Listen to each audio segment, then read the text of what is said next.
Hello and welcome to Let's Crack UPSC CSE. My name is Pratik Nayak and I welcome you all on the largest YouTube platform for civil service preparation. नमस्कार दोस्तों, आप सबका स्वागत है। पिछले 7 साल से अनुभव है मेरा हिस्ट्री, आर्ट एंड कल्चर जैसे सब्जेक्ट्स पढ़ा रहा हूँ और आप लोग को वेलकम करता हूँ लेट्स क्रैक यूपीएससी सीएसई की चैनल के ऊपर, जहाँ पे हम लोग डिस्कस कर रहे हैं एनसीईआरटी के topics. But as always before proceeding for the NCERT topics, I like to welcome you to join us on the Unacademy plus platform. अब बहुत सारे स्टूडेंट्स हमको पूछते रहते हैं कि सर अनअकैडमी प्लस के बारे में आप क्यों बताते हो। The reason we are discussing about Unacademy plus is this only because we want कि आपको बेस्ट क्वालिटी ऑफ एजुकेशन मिलना चाहिए। हम चाहते हैं कि आपकी प्रिपरेशन के अंदर और आपकी जो जर्नी ऑफ सक्सेस है उसके अंदर हम लोग सहभागी बने। We become your companion, we become your friend, we become your philosophers and we become your guide. और इसी के लिए मैं आपको कहूंगा कि आप हमारे साथ अनअकैडमी प्लस के प्लेटफॉर्म के ऊपर जुड़िए। वाइल टेकिंग द सब्सक्रिप्शन आपको बहुत ही एडवांटेजेस होगा in the preparation for UPSC civil service examination.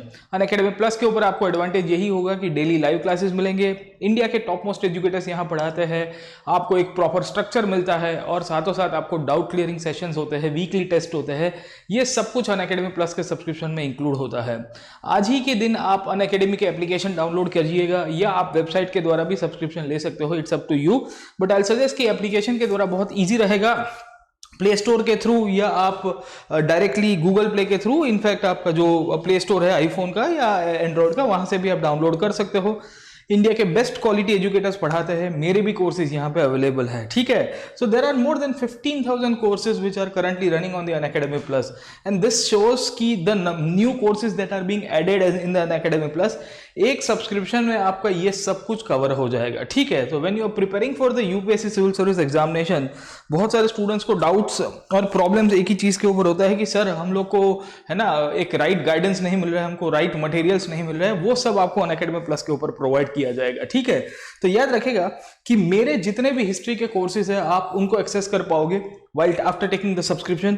इसके सिवा जितने भी सब्जेक्ट और जितने भी फ्यूचर में कोर्सेज आ रहे हैं, मैंने आपको अभी बताया कितने हैं। There are around 15,000 courses which are getting unlocked with one subscription. याद रखेगा कि एक सब्सक्रिप्शन में 15,000 से ज्यादा कोर्सेज आप देख पाओगे, ठीक है। सो ऑल द कोर्सेज और मल्टीपल टीचर्स पढ़ाते हैं। तो जैसे हिस्ट्री आप मेरे से पढ़ रहे हो, पॉलिटी किसी और सर से पढ़ोगे, इकोनॉमी किसी और सर से पढ़ोगे, है ना। तो ये पूरा का पूरा प्रोसेस आपको अनअकैडमी के ऊपर एडवांटेज होगा। तो जनरल स्टडीज का जो हिस्ट्री है, जनरल स्टडीज का जो history and art and culture का जो पूरा पैकेज है, वो मैं अनअकैडमी प्लस के ऊपर आपको पढ़ाता हूँ, ठीक है। सो मैं आपको वेलकम करूंगा कि आप हमारे साथ जुड़िए on the Unacademy plus application and the platform, जहां पे हम और आप साथ में मिलकर तैयारी कर पाए। सब्सक्रिप्शन अवेलेबल है फ्रॉम 1 मंथ टू 24 मंथ। मैं आपको कहूंगा कि मिनिमम आप 1 साल का लीजिए या 2 साल का सब्सक्रिप्शन लीजिए, ठीक है। अब बोलेंगे कि सर क्यों 1 साल का और 2 साल का, क्योंकि सब्सक्रिप्शन का एडवांटेज आप तभी उठा पाओगे जब आप लॉन्ग टर्म सब्सक्रिप्शन लोगे।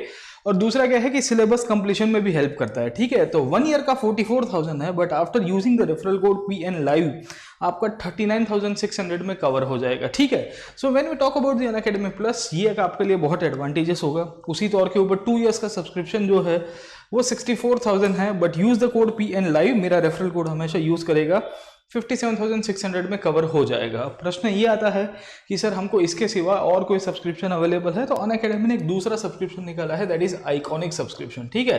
तो जब आप एप्लीकेशन ले रहे होंगे तो आपको ऑप्शन पूछेगा कि सर प्लस लेना है कि आइकॉनिक लेना है, तो you can choose upon yourself, ठीक है। प्लस के ऊपर आपको बेसिक जो पूरा पैकेज है वो तो हो ही जाएगा, लाइव क्लासेस है, टेस्ट सीरीज है, प्रैक्टिस है, स्ट्रक्चर्ड शेड्यूल है। उसके सिवा एक पर्सनल मेंटर आपको आइकॉनिक सब्सक्रिप्शन में अलॉट किया जाता है, ठीक है। So in the iconic subscription you will be given a personal mentor by the Unacademy team, और आपको पर्सनल कोच दिया जाएगा जो आपको ट्यूटर करेंगे on how to read, how to focus, how to boost your score in the prelims examination। तो as a teacher तो मैं आपके साथ कनेक्टेड हूँ ही, एज ए टीचर मैं आपके साथ पूरी तरह से कनेक्टेड रहूंगा। बट एक आइकॉनिक में एक एडवांटेज होता है कि आपको +1 मिल जाता है। +1 का मतलब क्या है कि एक और आपकी लाइफ में गाइड आ जाएगा, ठीक है। सो आप जब आइकॉनिक सब्सक्रिप्शन लोगे तो प्लस के जितने भी फीचर्स है वो तो अवेलेबल है, बट उसके सिवा आपको पर्सनल कोच मिलेगा, आंसर राइटिंग प्रैक्टिस मिलेगी, स्टडी प्लान मिलेगा, फीडबैक आपको देंगे, आपकी प्रोफाइल को रिव्यू करके देंगे, ठीक है। तो ये काफी एडवांटेजेस है। 64,000 इज 1 ईयर का fees, and if you use the referral code PN live, the final amount will be 57,600। this is available in the EMI। उसी तौर के ऊपर 2 इयर्स का आइकॉनिक सब्सक्रिप्शन अगर आप लेते हो तो 99,000 है, यहाँ पे भी अगर आपने PN लाइव कोड यूज किया है 89,100 में आपका कवर हो जाएगा, ठीक है।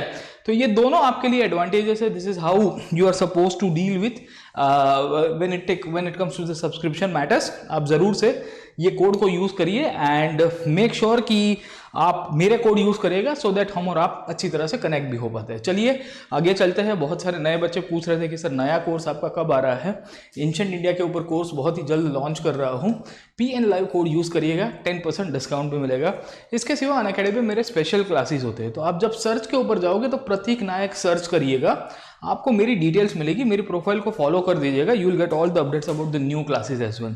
अब let us go to the NCERT topic, the last chapter of NCERT। हम लोग पढ़ रहे थे इंडिया आफ्टर इंडिपेंडेंस के टॉपिक को, और हम लोग इंडिया आफ्टर इंडिपेंडेंस जब पढ़ रहे थे तो फिर से वही हम लोग इंडिया आफ्टर इंडिपेंडेंस की कहानी देखते हैं। और मैंने आपको बताया था कि ये जो चैप्टर है इसके अंदर क्या क्या चीज़ें इंक्लूड की गई है, what has been included in this chapter. तो मैंने आपको बहुत डिटेल्ड वे के अंदर एक अंडरस्टैंडिंग समझाने की कोशिश की कि आज़ादी के बाद ये चैप्टर क्या कहता है। तो सबसे पहले हमने देखने की कोशिश की कि 1947 से लेके 1949 तक ये पीरियड था जब इंडिया को बहुत सारे चैलेंजेस को फेस करना पड़ा था। और प्रीवियस क्लास के अंदर हमने आपको चैलेंजेस के बारे में डिस्कस किया था। हमने ये भी समझने की कोशिश की थी कि इंडिया की पॉलिटी मतलब इंडिया की राज्य व्यवस्था कैसी होगी, और हमने आपको ये बताया था कि इनका सबका सॉल्यूशन इंडिया के कॉन्स्टिट्यूशन के द्वारा डाला गया। उसके बाद हम लोग जब आगे गए तो 1949 ऑनवर्ड से लेके 1956 तक इंडिया के अंदर हमको एक देखने को मिलता है, वो है स्टेट्स रीऑर्गेनाइजेशन का मैटर। और स्टेट्स रीऑर्गेनाइजेशन के ऊपर से हमने ये भी देखने की कोशिश की थी कि क्या लिंग्विस्टिक बेसिस के ऊपर, किसके बेसिस के ऊपर, लिंग्विस्टिक बेसिस के ऊपर क्या भारत में राज्य बन सकते हैं, can the states be formed on the basis of languages, है ना। तो ये भी पॉइंट हमने पढ़ा था, we have discuss this point as well. उसके बाद थोड़ा समय जो और आगे निकालते हैं, let us try to proceed further. 1949, 46, 56 से थोड़ा और आगे चले गए, when we proceed from the year 1956 onwards, तो हमको इसी दौरान देखने को मिलता है कि इंडिया की जो इकोनॉमिक ग्रोथ है उसको भी हमको मेंटेन करना था। और हमने ये देखने की कोशिश की कि इकोनॉमिक ग्रोथ को कैसे डेवलप किया जाएगा via the use of planning commission. और हमने आपको कल के क्लास के अंदर बताया था कि प्लानिंग कमीशन का उपयोग करते हुए कैसे राज्य व्यवस्था और कैसे भारत की अर्थव्यवस्था को सुधारने की कोशिश की जाती है बाय द इमीडिएट गवर्नमेंट। ये पूरा का पूरा जो चैप्टर है वो जनरली जवाहरलाल नेहरू की पॉलिसीज जो है एज द प्राइम मिनिस्टर उसी के ऊपर फोकस्ड है, और कैसे नेहरू जी ये सब मैटर्स में डील करते हैं, किस तरह से एक भारत को पहले प्रधानमंत्री के रूप में एक नई दिशा दिखाने की काम करते हैं, ये सब ये चैप्टर के अंदर लिखा हुआ है। जब आप एडवांस एप्लीकेशन पढ़ोगे नेहरू जी के बारे में तो इनकी पॉलिसीज के ऊपर से क्वेश्चन उठता रहता है। इवन आज के तारीख में भी चर्चा चलती रहती है कि इनकी पॉलिसी सही थी कि गलत थी, इनकी पॉलिसी सही थी कि गलत थी। जैसे प्लानिंग के तहत भारत की अर्थव्यवस्था का विकास करना, जैसे यूनाइटेड नेशन सिक्योरिटी काउंसिल का कोई मुद्दा हो गया उसको लेके क्या चर्चा हुई, कश्मीर के मुद्दे को लेके आपको पता ही होगा नेहरू जी के ऊपर आज भी डिस्कशंस होती है, डिबेट्स भी होती है, बहुत सारी चर्चाएं होती रहती है। तो ये सब जितना भी पॉइंट है ये हमारे लिए समझना जरूरी है एज ए स्टूडेंट, क्योंकि जब ब्यूरोक्रेट के रूप में काम कर रहे होते हैं तो हमको ये भी देखना होता है कि कोई भी प्रधानमंत्री होता है उनका जब कार्यकाल निकलता है, जब इनका भी एक टेन्योर निकलता है, उसमें कुछ अच्छे डिसीजंस भी लिए जाते हैं, कुछ डिसीजंस ऐसे भी होते हैं जहां पे प्रश्नार्थ होगा, क्योंकि उस टाइम पे तत्कालिक रूप से जब कोई निर्णय लिए जाते हैं, whenever any decisions are taken in the immediate at that time, जब ये घटनाएं हो रही होती है, तो उस दौरान हम लोग कभी कल्पना नहीं कर सकते, because we are very far away of time. 1950 के दशक में कैसी परिस्थिति थी, उस परिस्थिति को मद्देनजर रखते हुए शायद नेहरू की सरकार ने कुछ निर्णय लिए होंगे।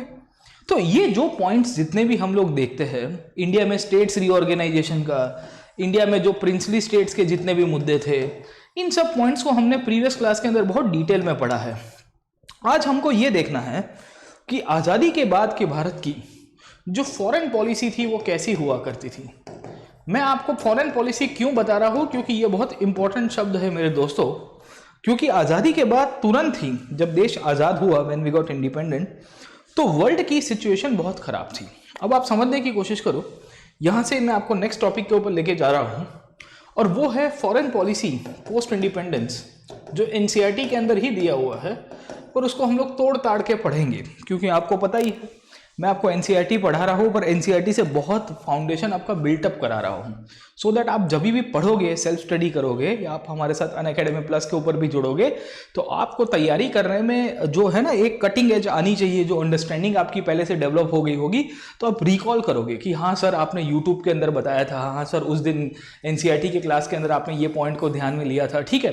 क्योंकि जब आप लाइव क्लास में हमारे साथ जुड़ते हो वहाँ पे अनअकैडमी प्लस के ऊपर, तो प्लस के ऊपर बच्चे बहुत होते हैं, तो सबके डाउट्स भी हम लोग लेते रहते हैं, डिस्कशंस भी होती रहती है, और बहुत ही मज़े से तैयारी भी होगी, है ना। देखिए फॉरेन पॉलिसी का प्रश्न आता है, now the question comes of the foreign policy. अब आप समझने की कोशिश करो, जब हम लोग फॉरेन पॉलिसी के प्रश्न की बात करते हैं, तो भारत की फॉरेन पॉलिसी आफ्टर इंडिपेंडेंस कैसी हुआ करती थी। अगर आपको थोड़ा बहुत चीज़ें इतिहास के अंदर याद होगा, तो आज़ादी के बाद भारत ने जो फॉरेन पॉलिसी अपनाई थी उसे हम लोग कहते हैं नॉन अलाइनमेंट। क्या कहते हैं? Non alignment. अब प्रश्न आता है नॉन अलाइनमेंट का मतलब क्या होता है। नॉन अलाइनमेंट का मतलब होता है हम किसी के साथ नहीं जुड़ेंगे। अब प्रश्न ये हुआ कि किसके साथ जुड़ने की बात हो रही है, तो आप समझने की कोशिश करो कि जब वर्ल्ड वॉर 2 खत्म हुआ उसके बाद बहुत सारे कंट्रीज को इंडिपेंडेंस दिया गया। Many countries got independence after the world war 2। अब जब वर्ल्ड वॉर 2 खत्म हुआ उसके बाद बहुत सारे कंट्रीज को आज़ादी मिली। आज़ादी मिलने के बाद हमको देखने को मिलता है कि पूरी दुनिया 2 ग्रुप्स के अंदर उभर के आ चुकी थी। एक यूएसएसआर की अध्यक्षता में था और दूसरा यूएसए की अध्यक्षता में था। और ये दोनों के दोनों ग्रुप जो थे, एक कम्युनिज्म को सपोर्ट करता था और जो कहता था कि हमको कम्युनिस्ट पॉलिसीज के द्वारा पूरी दुनिया को चलाना चाहिए। दूसरा कैपिटलिस्ट था जो कहता है कि डेमोक्रेटिक फोर्सेस के द्वारा और फ्री मार्केट इकोनॉमी के द्वारा पूरी वर्ल्ड की सिस्टम चलनी चाहिए। और उस दौरान बहुत सारे कंट्रीज थे जो बहुत ही कंफ्यूजिंग सिचुएशन में उभर के आए थे। ये कंट्रीज ऐसे कंट्रीज थे जो न्यूली इंडिपेंडेंट थे। न्यूली इंडिपेंडेंट का मतलब क्या है कि वो तुरंत ही आज़ाद हुए थे फ्रॉम द कॉलोनियल रूल। और ये सब कंट्रीज को समझ में नहीं आ रहा था कि भारत या अफ्रीका के बहुत सारे कंट्रीज, श्रीलंका, बांग्लादेश, ईस्ट पाकिस्तान तो हुआ था, पर मतलब आप समझिए बर्मा, इंडोनेशिया, आप समझने की कोशिश करो, घाना, इजिप्ट, कितने सारे कंट्रीज थे जो उस दौरान में इंडिपेंडेंट हुए। ये जितने भी कंट्रीज आज़ादी के बाद जब इंडिपेंडेंस हुए 1940s और 50s के दौरान, इन सब कंट्रीज को खींचा जा रहा था by 2 of the groups. One group was the communist group which was supported by the USSR. There was second group of the USA जो कह रहा था कि आप हमारे साथ आ जाइए। अब जो जो नए कंट्रीज इंडिपेंडेंट हुए थे उनको लग रहा था कि अगर हमने ईगल गैंग को ज्वाइन कर दिया, हम लोग कहते हैं कि चलो ये ईगल गैंग है, दिस इज ईगल गैंग, और ये दूसरी गैंग है जिसे हम लोग बिच्छू गैंग के रूप में पहचानेंगे। क्या कहेंगे? बिच्छू गैंग और ईगल गैंग। अगर हमने ईगल गैंग को ज्वाइन कर दिया तो भी हमारी आज़ादी कोई काम की नहीं, अगर हमने बिच्छू गैंग को ज्वाइन कर दिया तो भी हमारी आज़ादी कोई काम की नहीं। क्यों साहब? क्योंकि अगर हमने कोई भी ग्रुप को ज्वाइन किया उसका मतलब ये होगा कि हमारी जो फॉरेन पॉलिसी है वो कॉम्प्रोमाइज हो जाएगी। क्यों कॉम्प्रोमाइज होगी? क्योंकि अमेरिका और यूएसएसआर जैसे ही कोई कंट्री को अपने खेमे में लेते हैं, whenever they will take any countries in the groupings, respective groupings, they will try to take away the ultimate sovereign power। उनकी जो निर्णय लेने की सत्ता है वो चली जाती है। और इसके कारण जब देश आज़ाद हो रहा है और देश आज़ाद हो चुका है, तब चर्चा एक ही चीज़ के ऊपर चली कि हमारी फॉरेन पॉलिसी कैसी होनी चाहिए। तो फॉरेन पॉलिसी कैसी होनी चाहिए उसको लेके फिर नेहरू जी और आदि इत्यादि वर्ल्ड के बहुत सारे बड़े बड़े लीडर्स थे, उन सब डिसाइड करते हैं कि हम लोग नॉन अलाइनमेंट की तरफ जाएंगे। और यहाँ से ही इनफैक्ट जब दुनिया 2 खेमों के अंदर बढ़ चुकी है, the world was divided into bipolar situation. Bipolar समझ में आता है? एक पोल है जो यूएसएसआर के कंट्रोल में है, रशिया के कंट्रोल में है, दूसरा पोल है जो अमेरिका के कंट्रोल में है, और उनके बीच में हमको बीच का रास्ता निकालना है। We are suppose to neither join this group, we are not supposed to join this group, we are supposed to stay independent, but we are also supposed to have an own organization and own body so that this 2 group does not bully us। अगर हम लोग व्यक्तिगत रूप में कोई अपना जीवन जीने की कोशिश करेंगे आज़ादी के बाद कंट्रीज इंडिपेंडेंट होके, तो हो सकता है कि अमेरिका या यूएसएसआर, जो सोवियत संघ था उस टाइम पे, रूस कहते थे हम लोग, ये दोनों बुली कर सकते थे। बुली करने का मतलब समझ में आता है, परेशान कर सकते थे छोटे छोटे नए इंडिपेंडेंट कंट्रीज को। तो प्रश्न घुमा फिरा के मेरे दोस्तों यहाँ पे यही हुआ कि अब क्या किया जाए, क्या किया जाए। उसके लिए डिसाइड किया जाता है, इंडिया जैसे कंट्री उस टाइम पे डिसाइड करते हैं कि हम क्या करेंगे, हमारी फॉरेन पॉलिसी को इंडिपेंडेंट रखेंगे। हम ना यूएसएसआर को जुड़ेंगे ना हम लोग यूएसए को जुड़ेंगे, ज़रूरत पड़ी तो दोनों से मदद लेंगे, बट हमारी फॉरेन पॉलिसी, हमारा जो विदेश नीति होगा वो इंडिपेंडेंट रहेगा।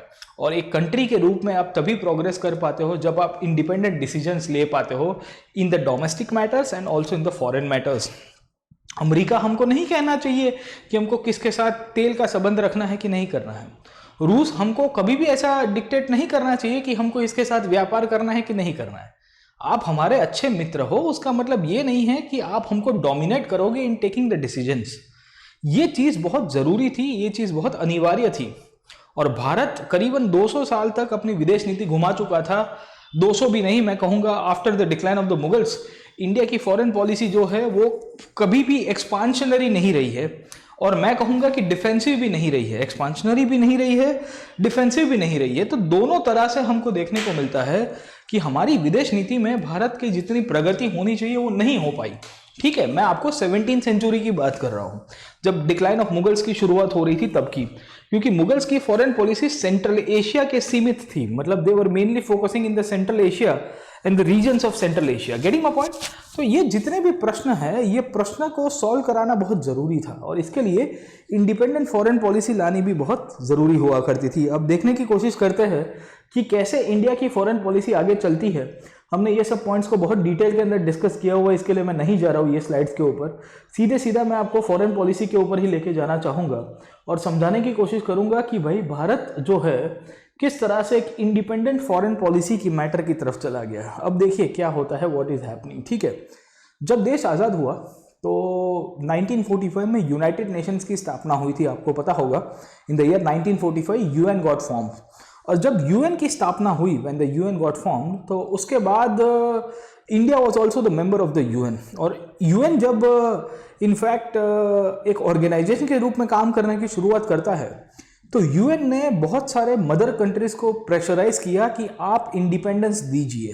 इंडिपेंडेंस दीजिए का मतलब क्या है, you try to give independence to many of the countries those were basically erstwhile colonies. आपकी जो पुरानी कॉलोनीज थी उनको आप आज़ादी देने का काम करिए। ठीक है, तो ये जो पूरा कंसेप्ट है, ये कंसेप्ट के तहत हमको देखने को मिलता है कि यूएन एक ऐसी ऑर्गेनाइजेशन के रूप में आया जिसने फ्रीडम मूवमेंट के अंदर बहुत बड़ा रोल प्ले किया है। खास करके इंडिया का तो नहीं, क्योंकि यूएन बनने के 2 साल के बाद ही इंडिया बन जाता है। बट अगर मैं अफ्रीका की बात करूंगा, तो जरूर से आपको मिलेगा कि यूनाइटेड नेशन का बहुत बड़ा रोल प्ले है in the, I would say, the independence struggle of the Africa. क्यों? क्योंकि यूएन ने 1960 के दशक में, 1960s में अफ्रीकन कंट्रीज को इंडिपेंडेंस मिले, उसके लिए अलग अलग प्रपोजल्स निकाले, अलग अलग प्लान बनाए। उसी तौर के ऊपर इंडिया जो था, ये इंडिया भी देख रहा था कि हमको भी कुछ करना चाहिए, और हमको ना अमेरिका की तरफ जाना चाहिए, हमको ना रशिया की तरफ जाना चाहिए, दोनों के ग्रुप नहीं ज्वाइन करने हैं। हमको हमारी फॉरेन पॉलिसी इंडिपेंडेंट रखनी है। साथों वर्ल्ड के अंदर जो जो कंट्रीज अभी तक कॉलोनी के रूप में है, ऐसे कंट्रीज जो गुलाम के रूप में है, ऐसे कंट्रीज जो उपनिवेशवाद के रूप में है, उनको भी स्वतंत्रता दिलाने का काम करना चाहिए। तो उस टाइम पे 1950-60 के दशक में इनफैक्ट नेहरू जी इसके बहुत ही प्रखर हिमायत करता थे, जिनका मानना था कि हमको फॉरेन पॉलिसी को इंडिपेंडेंस रखते हुए आगे चलना चाहिए, और उन्होंने यूएन के अंदर भी यही हालत के ऊपर डिस्कशंस किए। ठीक है, तो एक नेहरू का और वीके कृष्ण मेनन आपको मिलेंगे हमारे फॉरेन मिनिस्टर से सबसे पहले नेहरू कैबिनेट के अंदर, उसके अंदर डिस्कशन हो रही है। अब देखिए क्या होता है, व्हाट इज हैपनिंग। ठीक है, अब क्या हुआ कि 1950 का दशक था, this was the period of 1950s, और 1950 के दशक में बांडुंग नाम की एक जगह है, आपने देखा होगा, इंडोनेशिया के अंदर। वहाँ पे करीबन 29 के आसपास कंट्रीज इकट्ठे हुए, 29 कंट्रीज केम टुगेदर। ये 29 के 29 ऐसे कंट्रीज थे जो न्यूली इंडिपेंडेंट हुए थे। न्यूली इंडिपेंडेंट का मतलब क्या है साहब, कि एक ऐसे प्रदेश के रूप में इनको आज़ादी मिली थी जिनको पिछले 200 साल 150 साल से इनको गुलाम बना दिया गया था by the European countries, be it the British, be it the Dutch, be it the French. और इसके कारण ये सब के सब नए नए आज़ाद होते हैं, सबको अपना दुख था, सबको अपना दर्द था, सबको पता था कि आज़ादी हमको खैरात में नहीं मिली है, और अगर आज़ादी खैरात में नहीं मिली है तो हमको ये भी ध्यान रखना है कि हमारी विदेश नीति फ्यूचर के अंदर कॉम्प्रोमाइज़ ना हो, उसका भी हमको थोड़ा बहुत ध्यान में रखना पड़ेगा। और ये सब सिचुएशन में क्या होता है साहब, अफ्रीका और एशिया के करीबन 30 से ज़्यादा कंट्रीज़ के जो मेंबर्स थे, ये लोग मिलते हैं आपके इनफैक्ट आफ्रो एशियन कॉन्फ्रेंस के अंदर, जो आपकी होती है इनफैक्ट बैंडुंग में। यहाँ पे डिस्कशन ये हुआ था कि जो वेस्टर्न डोमिनेशन पूरी वर्ल्ड के ऊपर चल रहा है, और जो इनफैक्ट बहुत सारे कंट्रीज़ को अपने कॉलोनीज़ के रूप में बना के रखा है, उसको आज़ादी मिलनी चाहिए। समझे कि नहीं समझे? आज़ादी मिलने के बाद भी they are not suppose to join the America और they are not suppose to join the Soviet Union, but they are suppose to be independent in the practical sense and also in the theoretical sense. कभी कभी क्या होता है कि theoretical independence मिल जाती है पर प्रैक्टिकली आज़ादी नहीं मिलती है। पेपर के ऊपर लिख के दे दिया कि बेटा तुम आज़ाद हो गए, but when we see the practical application तो हमको देखने को मिलता है बंदा गुलाम का गुलाम ही रहे। तो ये जितने भी कंट्रीज थे, इन सब ने बहुत ही फोरकास्ट कर दिया था, जिनको पता था कि कुछ लोचा होने वाला है। 3-4 लोग थे, नेहरू जी उसमें से खास थे। अगर आप देख रहे हो कि इनका नाम था मिस्टर क्वामे कुमरा, ही बिलोंग टू घाना। उसी तौर के ऊपर आपके इथोपिया जैसे कंट्रीज के लीडर्स मिलेंगे और गमाल अब्दुल नसीर जैसे लोग मिलेंगे, जो उस टाइम पे इजिप्ट को नया नया इंडिपेंडेंस दिलाने के बाद वो इजिप्ट का पूरा जो फॉरेन पॉलिसी से लेके जो इजिप्ट का नेशनल मूवमेंट है या इजिप्ट का जो पूरा गवर्नमेंट है वो भी चलाने की कोशिश कर रहे थे। In fact Egypt was the leader at the time of the Arab world. और इन सब परिस्थितियों में क्या देखने को मिलता है कि इन सब ने डिसाइड किया कि हम कुछ भी हो जाए हमारी फॉरेन पॉलिसी को कॉम्प्रोमाइज़ नहीं करेंगे। हम कोई भी ग्रुप को ज्वाइन करेंगे तो देयर इज़ एवरी पॉसिबिलिटी कि हमारी जो निर्णय लेने की क्षमता है अंतर्राष्ट्रीय मुद्दे के ऊपर, हमको कोई ऑर्गेनाइजेशन ज्वाइन करना है कि नहीं करना है, हमको किसके साथ कैसा व्यवहार करना है, वो सब छीन के चला जाएगा। और फॉरेन पॉलिसी बहुत इंपॉर्टेंट होती है। आपने देखा होगा कि फॉरेन पॉलिसी कैसे इंडिया के प्रिंसली स्टेट्स की ले ली जाती है when the British conquest of India took place. अगर आपको याद होगा तो मैंने आपको प्रिंसली स्टेट्स के बारे में प्रीवियस क्लास के अंदर बताया था, मतलब 3-4-6 महीने हो गए, और मैंने आपको ये भी समझाने की कोशिश की थी कि इंडिया में प्रिंसली स्टेट्स जितने भी थे उन सब के साथ अंग्रेजों ने एक ट्रीटी करके रखी थी जिसका नाम था सब्सिडरी अलायंस। याद आया कि नहीं आया? तो जब सब्सिडरी अलायंस की ट्रीटी अंग्रेजों ने की थी, ये ट्रीटी के द्वारा इन्होंने काफ़ी सारे प्रिंसली स्टेट्स की जो सत्ता थी वो लेने की कोशिश की। ठीक है, तो ये जो सिचुएशन है, ये सिचुएशन के रूप में हमको यही देखने को मिलता है कि जो पूरी शासन व्यवस्था है, ये शासन व्यवस्था के अंदर फॉरेन पॉलिसी का अपना खुद का रोल प्ले है। और जब फॉरेन पॉलिसी कॉम्प्रोमाइज़ होती है तो आपकी अच्छों की हालत टाइट हो जाती है। भारत सरकार से लेके बहुत सारे लोगों को ये चीज़ पता थी और इसी के कारण डिसाइड किया जाता है कि हमारी फॉरेन पॉलिसी इंडिपेंडेंट रखेंगे। एनसीईआरटी क्या कहती है उसको थोड़ा बहुत समझाते हैं, क्यों इंडिपेंडेंट रखने की कोशिश की गई, क्यों बांडुंग कॉन्फ्रेंस के अंदर ये सब चर्चाएं होती है, उन सब मुद्दों के ऊपर एनसीईआरटी ने बहुत इंटरेस्टिंग अपना विचार दिया हुआ है। ठीक है, देखिए, India gained freedom soon after the devastation of the world war II, second world war के बाद भारत को आज़ादी मिली। At the time a new international body UN was also formed in its infancy, मतलब बहुत ही छोटा बालक जैसा था यूएन। भारत को आज़ादी कब मिली? 1947 में। और यूएन कब बना था? 1945 में, मतलब हार्डली 1.5-2 साल हुए थे, ज़्यादा तो टाइम हुआ नहीं था दोस्त आपका। ठीक है, 1950s and 60s saw the emergence of cold war. मैंने आपको बताया कि पूरी दुनिया कैसे बढ़ गई थी, 2 खेमों के अंदर बढ़ चुकी थी। इनफैक्ट यूएसए और यूएसएसआर दोनों का अध्यक्षता के बीच में कॉन्फ्लिक्ट चल रहा था। That is the power rivalries and the ideological conflict between the USA and the USSR with both countries creating military alliances. What do you mean by the word military alliances, my friend?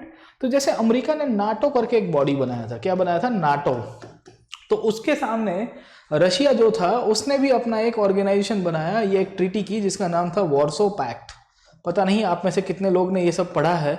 NATO was the body that was formed in the year 1949 and Warsaw pact जो है वो बनता है 1955 के अंदर। उसके पहले America ने फिर नाटो बनाया, सीएटो बनाया, सेंटो बनाया, ऐसे बहुत सारे ऑर्गेनाइजेशंस बनाए जिसके द्वारा ये ग्रुपिंग बनाते थे और कहा था कि हम लोग कलेक्टिव सिक्योरिटी के सिद्धांत के ऊपर मानते हैं। कलेक्टिव सिक्योरिटी का मतलब क्या होता है दोस्त, कि अगर कोई एक कंट्री के मेंबर के ऊपर अटैक किया जाता है, if the member of any one group is attacked that means the whole of the group is attacked. मतलब अगर आपने ईगल गैंग के या बिच्छू गैंग के एक आध मेंबर को पीट दिया कहीं पे, तो उसके बाद ऐसा होगा कि पूरी की पूरी गैंग आपके सामने लड़ने के लिए आ जाएगी। ठीक है, तो अगर आप जैसे नाटो का कोई सदस्य है, फॉर एग्जांपल पुर्तगाल, तो पुर्तगाल के ऊपर अटैक किया, पोर्चुगल कहते हैं आज की तारीख में, तो पोर्चुगल के ऊपर अगर आपने अटैक किया नाटो के मेंबर के रूप में, देयर इज एवरी पॉसिबिलिटी कि पोर्चुगल को बचाने के लिए पूरा नाटो करके जो ग्रुपिंग है उसके सदस्य आपके साथ लड़ने के लिए आ जाएंगे। ठीक है, तो बहुत लंबी कहानी है, बट आपको एक चीज देखने को मिलेगी कि जब कोल्ड वॉर चल रहा था तो भारत जैसे कंट्रीज को इंडिपेंडेंस मिलने की शुरुआत हो गई थी। So this was the period when the colonial empires were collapsing and many countries were attaining independence। अब देखिए कि जो कंट्री इंडिपेंडेंस अटेन कर रहे थे उनको समझ में आ चुका था कि हम कोई भी ईगल गैंग या बिच्छू गैंग में से कहीं पे भी जुड़ेंगे तो देयर इज एवरी पॉसिबिलिटी कि हमारी जो सत्ता है, हमारी जो आज़ादी है अभी तक नई मिली है, वो पूरी तरह से आपको है ना कॉम्प्रोमाइज़ कर जाएगी। इसी के कारण नेहरू जो हमारे पहले प्रधानमंत्री बने, उन्होंने जब बांडुंग के अंदर भी मीटिंग की थी, when he discuss with the Bandung, तो बांडुंग के कॉन्फ्रेंस के अंदर उन्होंने यही चीज हाईलाइट करा के लोगों को कहा, अफ्रीका के लीडर्स थे, एशिया के लीडर्स थे, उन सबको यही चीज समझाने की कोशिश की कि देखो दोस्तों, अगर हम गलती से भी कॉम्प्रोमाइज करते हैं, अगर हम गलती से भी कॉम्प्रोमाइज करते हैं यहाँ पे, तो हमारी हालत टाइट हो जाएगी। देयर इज एवरी पॉसिबिलिटी कि हमको खत्म कर दिया जाएगा बाय दिस पीपल। ठीक है, तो ये चीज ना हो उसके लिए प्रयत्न किए जाते हैं। Non alignment formed the bedrock of this policy.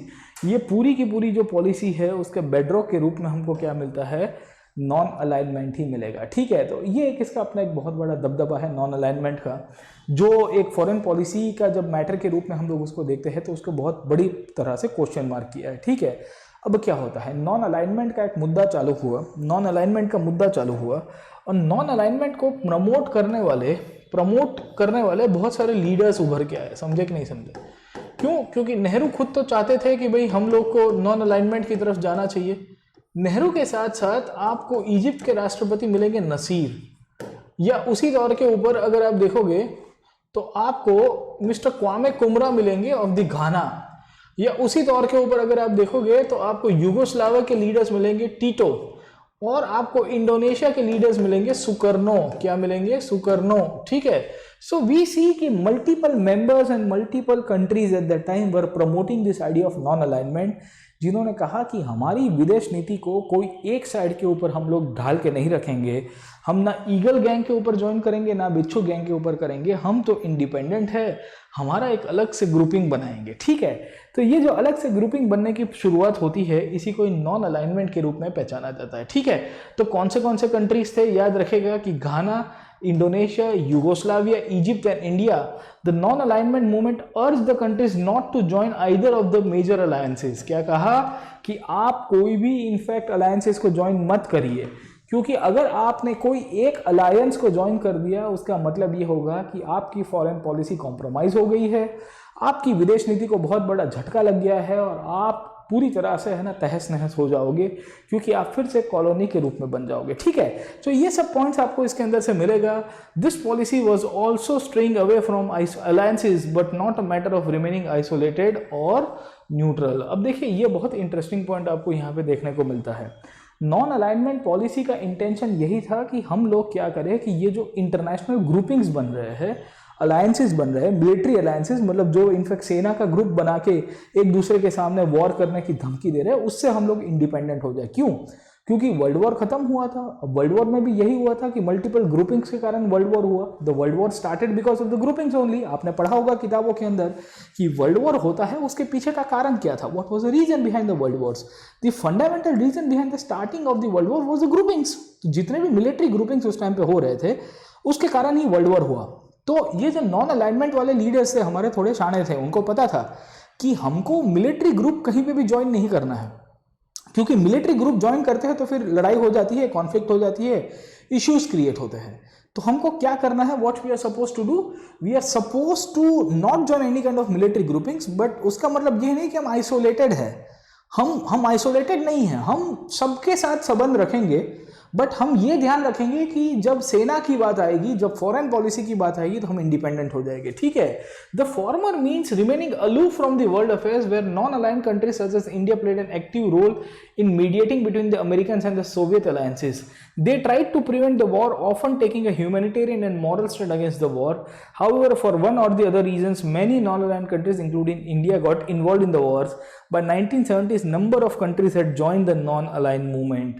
In fact non alignment के बारे में थोड़ी बहुत बातें करता हूँ, एनसीईआरटी में तो यहाँ पे ख़त्म हुआ है, पर आपको पता होगा मैं आपके साथ बात करने के लिए यहाँ पे आता हूँ, क्योंकि मेरा मानना है कि बात करने से ही बात बनती है ना। तो आपकी जो यूपीएससी के साथ जो बात है आप समझने की कोशिश करिए। नॉन अलाइनमेंट शुरू हुआ बेलेग्रेड करके जो जगह है आपकी यूगोस्लाविया के अंदर। आज तो यूगोस्लाविया है ही नहीं बाय द वे, ठीक है। यूगोस्लाविया करके कंट्री कितने कंट्रीज में इंडिपेंडेंट हुए मुझे ज़रा कमेंट सेक्शन के अंदर बताना। आपका जो आईआर का थोड़ा बहुत जनरल नॉलेज है कैसा है हमको भी पता चलेगा, है ना। यूगोस्लाविया आज तो नहीं है, पर पहले यूगोस्लाविया हुआ करता था। Today we do not find Yugoslavia as a country, क्योंकि अब तो पूरी तरह से बाल्कनाइज हो गया है, डिसइंटीग्रेट हो चुका है, ठीक है। अब यूगोस्लाविया पहले एग्जिस्ट करता था, earlier it used to exist as a country. Yugoslavia की जो कैपिटल थी बेलाग्रेड, वहाँ पे इसकी डिस्कशन हुई थी 1961-62 में, और फिर उसके बाद से ही ये नॉन अलाइनमेंट का पूरा एक है ना फंडा चलने लग गया। नॉन अलाइनमेंट जो है ये नॉन अलाइंड मूवमेंट कहते हैं, नाम के रूप में पहचाना जाता है साहब। इसमें यूएन के बाद सबसे लार्जेस्ट ऑर्गेनाइजेशन के रूप में इसको आइडेंटिटी मिली हुई है। This organisation has been identified as the largest organisation after the UN. मतलब यूएन के अंदर उस टाइम पे करीबन 130-140 प्लस मेंबर्स हुआ करते थे। हम लोग जब नाम की बात करते हैं, when we try to understand the case of non aligned movement, तो नॉन अलाइंड मूवमेंट के अंदर भी हमको यही देखने को मिलता है कि बहुत बड़ी मात्रा के अंदर मेंबर्स जुड़ेंगे, और यूएन के बाद जो फंडामेंटल मेंबर्स हमको देखने को मिलते हैं वो इसके अंदर ही मिलेंगे, ठीक है। तो नॉन अलाइनमेंट का एक फायदा आपको ये मिलेगा। इसके सिवा हमको ये भी मिलता है कि ज़्यादातर ग्रुपिंग्स जो थे वो सब बनने तो शुरू हो गए, सब ने नॉन अलाइनमेंट बना दिया, सब ने कहा कि हम लोग फाइट नहीं करेंगे, हम लोग है ना ये नहीं करेंगे, वो नहीं करेंगे, फला नहीं करेंगे। But ultimately at the end of the day हमको क्या देखने को मिल रहा है कि जितना भी आपने नॉन अलाइनमेंट का एक मॉरल स्टैंड लिया था, उसमें बहुत सारे कंट्रीज कहीं ना कहीं है ना लड़ने की भी शुरुआत करेंगे। अब जैसे इंडिया नॉन अलाइनमेंट की बात करता है, बट इंडिया के साथ भी बहुत आरोप लगे कि भाई इंडिया नॉन अलाइनमेंट होते हुए भी आपने वॉर कर दिया। अब देखो, वॉर हमने जानबूझ के नहीं किया था। India was part of the non alignment movement, जहां इंडिया को है ना हो सके तब तक मारामारी और खचाखची नहीं करनी चाहिए थी, ऐसा नाम कहता था। पर इंडिया के ऊपर क्या आरोप लगे कि in spite of being the member of non alignment, आपने नॉन अलाइनमेंट मूवमेंट का लीडर हो, आप इसके फाउंडर हुआ करते थे, उसके बाद भी आपने इनफैक्ट वॉर के अंदर पार्टिसिपेट किया, उसके बाद भी आपने अपना स्ट्रेटेजिक रिलेशंस जो है वो यूएसएसआर के साथ बनाने की कोशिश की। बनाया था कि नहीं बनाया था, ठीक है। तो आपने देखा होगा कि 1960s और 70s के दौरान एक तो इंडिया पाकिस्तान वॉर हुई, दूसरी इंडिया चाइना वॉर हुई कि नहीं हुई। तो दोनों के ऊपर एक ही प्रश्न चला, पाकिस्तान के साथ 1965 के अंदर और 1972 के अंदर, ठीक है। सो वी सी एक ये हो गया। दूसरा हम लोग चाइना की बात करते हैं, when we try to understand the case of China, तो चाइना के साथ भी इंडिया की लड़ाई 1962 में होती है। इनफैक्ट ये वही साल था जब नाम की स्थापना हुई थी, तब चाइना के साथ हमारी कन्फ्लिक्ट भी हो गई थी। तो बहुत लोग ने आरोप लगाया कि इंडिया ने युद्ध क्यों किया, अगर इंडिया नॉन अलाइनमेंट फॉलो करता है तो युद्ध क्यों किया। अब इंडिया के लोग क्या कहते हैं साहब, इंडिया के लीडर्स क्या कहते हैं, इंडिया के लीडर्स एक ही चीज कहते हैं कि साहब देखिए, हमने युद्ध किया है क्योंकि हमारे ऊपर युद्ध थोपा गया था। जब कोई हमारे घर के अंदर घुस जाता है तो हम लोग युद्ध तो करेंगे ना साहब, हम लोग चुपचाप बैठते रहेंगे साहब, स्वीकार लेंगे कोई हमारे घर की रोटी कपड़ा मकान सब कुछ लेके चला जाएगा, ठीक है। तो we fought to defend our frontiers, we fought to defend our borders, and if someone is doing in the case of the defense of their own country and society, उसका मतलब ये नहीं है कि India is forgotten the principles of non alignment. India is still following the non alignment. India को ऐसा non alignment के अंदर कोई प्रॉब्लम नहीं है, बट जब हमारी घर की बात आ जाएगी तो हम लोग अपना स्टैंड लेंगे। इसके साथ साथ बहुत लोग ने कहा कि इंडिया यूएसएसआर के नज़दीक आ चुका था।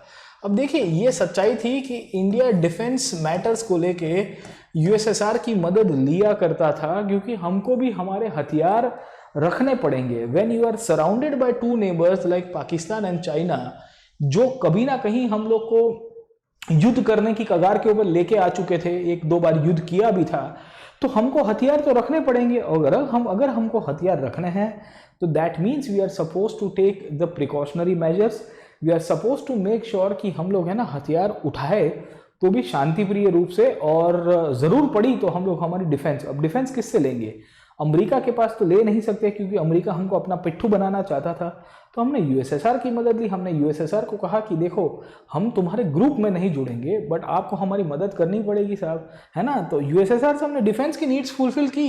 इंडिया ने अमेरिका से क्या खरीदा साहब, अमेरिका से गेहूं लेते थे हम लोग, वी यूज्ड टू परचेज और we used to borrow, we used to get the help from America from the help of the wheat. तो अमेरिका ने हमको गेहूं दिया था। तो साहब है ना, नॉन अलाइनमेंट का फायदा यही होता है, जब आप कोई एक ग्रुप के अंदर नहीं जुड़े हो तो आप सबके दोस्त भी हो, सबके दुश्मन हो। समझ में आ रहा है कि नहीं आ रहा है? When you are not joined in any of the groupings, that means you are friend of everyone, you are also enemy of everyone। क्योंकि सब लोग देखेंगे कि यार ये हमारा वाला भी नहीं है, उनके वाला भी नहीं है, ये क्या कर रहा है साहब, है ना। तो ये नॉन अलाइनमेंट का एक अलग ही फंडा मिलेगा आपको, पर ये बहुत इंटरेस्टिंग स्टोरी थी नॉन अलाइनमेंट मूवमेंट की। आज की तारीख में नॉन अलाइनमेंट का रिलेवेंस अब खत्म हो चुका है। बहुत लोग कहते हैं कि what is the relevance of non alignment, ये अय्यर का टॉपिक है, रिलेवेंस ऑफ नाम इन 21st सेंचुरी, 21वीं शताब्दी में नाम का क्या इंपॉर्टेंस है, इसको लेके काफ़ी सारी चर्चाएं चलती रहती है। आपको मौका मिले तो मुझे ज़रूर से बताइएगा कमेंट सेक्शन के अंदर कि नाम का क्या सिग्निफिकेंस है 21वीं शताब्दी में, नाम रहना चाहिए कि नहीं रहना चाहिए, नाम में क्या रखा है, ठीक है। बट ये आज डिफंक्ट बॉडी के रूप में हो गया है, मतलब उतना कुछ काम नहीं कर पाता है, उसको लेके बहुत सारी चर्चाएं भी चलती है। तो इस तरह से भारत आज़ादी के बाद तत्कालिक रूप में अपनी विदेश नीति को लेके बहुत क्लियर कट था कि हमको यहाँ पे भी नहीं जाना है, हमको वहाँ पे भी नहीं जाना है। अब लास्ट टॉपिक जो है इसके अंदर का, ये जो चैप्टर का, उसमें अब दिखाया गया है कि भाई भारत ने आज़ादी के बाद तुरंत ही, when we got independent, independent होने के बाद तुरंत ही हमने काफ़ी सारे चेंजेस किए।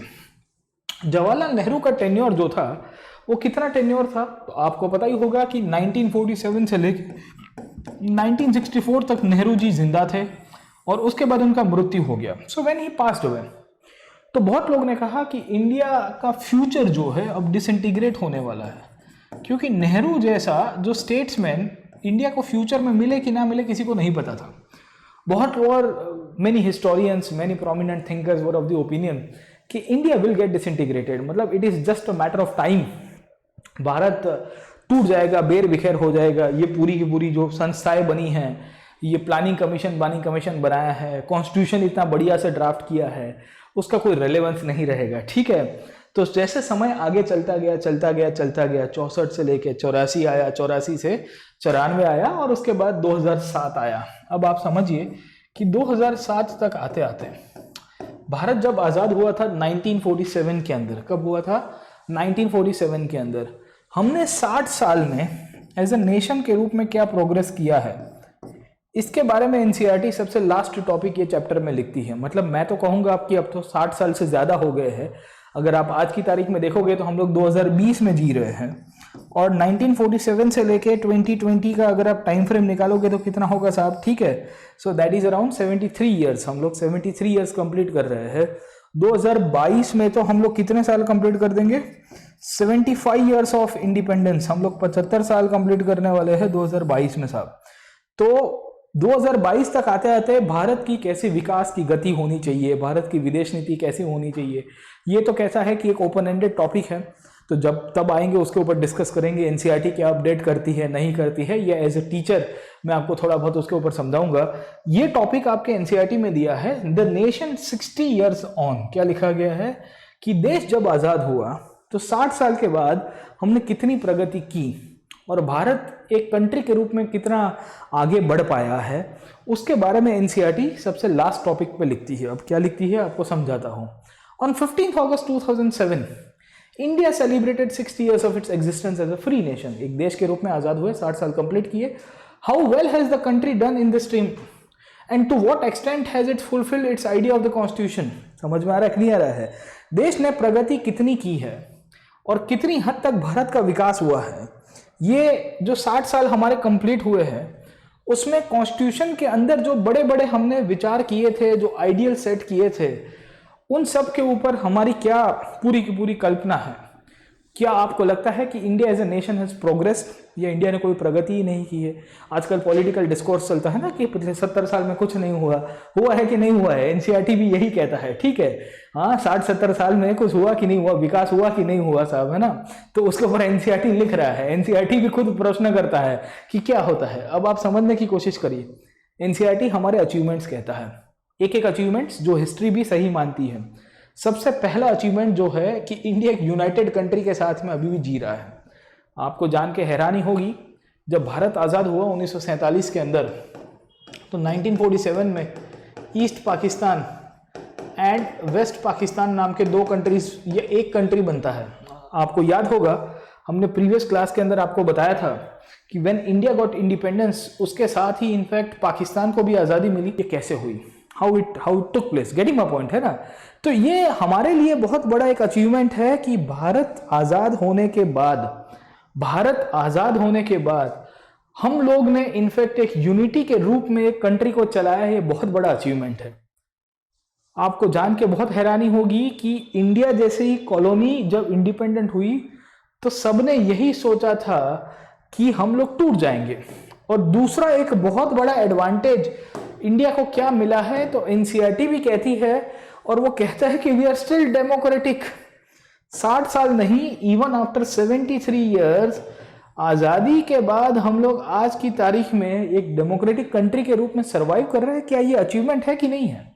आप मुझे बताइए साहब, क्या ये अचीवमेंट है कि नहीं है? मुझे तो लगता है बहुत बड़ा अचीवमेंट है साहब। पाकिस्तान में देख लो, you see the example of Pakistan, is it a democratic country? वहां कौन चलाता है, हु रन्स द गवर्नमेंट, सबको पता है साहब। हाँ, अब देखिए श्रीलंका के अंदर क्या हुआ। श्रीलंका के अंदर भी इनफैक्ट आप देखोगे डिक्टेटोरियल टेंडेंसीज की सरकारें आती हैं। डेमोक्रेसी, आज़ादी तो मिल गई, बहुत सारी कॉलोनीज को आज़ादी मिली। बर्मा के अंदर क्या हुआ, 1948 में बर्मा इंडिपेंडेंट हुआ म्यांमार। उसके अंदर किसकी सरकार आई? उसके अंदर फिर मिलिट्री की सरकार आ गई। The military was the running the administration in Myanmar at that time. तो उससे हमको समझ में क्या आ रहा है, what we are getting out that one, ठीक है। हमको ये बहुत बड़ा अचीवमेंट मिलेगा कि इवन आफ्टर 60 ईयर्स, 2007 इसमें अंदर दिया हुआ है, मैं कहूंगा कि even after 70 years India still united and India still democratic. ये बहुत बड़ी हमारी अचीवमेंट है and this is in fact we are proud of. हम प्राउड है कि देखिए हमारे बाजू वाले का क्या हुआ, उसका क्या हुआ, उसका क्या हुआ, ठीक है, उससे तो हम अच्छा कर रहे हैं। बहुत फॉरेनर्स को लग रहा था, बहुत फॉरेन ऑब्जर्वर्स को लग रहा था कि इंडिया कुछ नहीं कर पाएगा। एनसीईआरटी लिखती है, many foreign observers had felt that India could not survive a single country, that it would break up into many parts with each region और linguistic group seeking to form a nation of its own. India ने कहा कि देखिए हमारे यहाँ पे demand थी, south के जो स्टेट्स थे वो डिमांड कर रहे थे, उनकी डिमांड को हमने स्टेट्स के रूप में स्वीकारा। नागालैंड के निवासी डिमांड कर रहे थे कि उनको एक अलग से कंट्री बनाना है, हमने उनको समझाया, हमारी गवर्नमेंट ने, हमारे लोगों ने समझाया कि देखिए एक अलग से कंट्री वायबल नहीं होगा। आपके लिए वायबल सबसे बड़ी चीज यही है कि आप हमारे साथ जुड़ जाइए, you join with us with the Indian union, और आपको एक स्टेट दे देंगे। मिजोरम वाले एक टाइम के ऊपर आंदोलन कर रहे थे, उनको भी कंट्री बनाना था, बट क्या हुआ, मिजोरम को भी स्टेट का दर्जा दे दिया गया। हाँ, तो कहने की बात यह है मेरी कि जो विदेशियों को लगता था, क्योंकि विदेश में यूरोप के अंदर कंट्री जो होते हैं वो लैंग्वेज के ऊपर बनते हैं, यहाँ इंडिया में तो ढेरों सी भाषा बोली जाती है। सब संविधान के तहत 22 भाषा लिखी गई है। In the constitution only there are 22 official language in the 8th schedule. तो आप समझने की कोशिश करिए कि जब हम लोग इसको इस तरह से सोचते हैं कि भाई भारत एकजुट नहीं रह पाएगा, जो फॉरेन के लोगों का भी मानना है, इवन आज भी लोग काम करते रहते हैं, तो हमने कहा काफी बड़ी इनफैक्ट अचीवमेंट की है। बहुत सारे लोगों को लग रहा था कि इंडिया मिलिट्री रूल में रहेगा। इंडिया मिलिट्री, अगर इंडिया यूनाइटेड रहा तो सेना पावर के ऊपर आ जाएगी, आई सेना।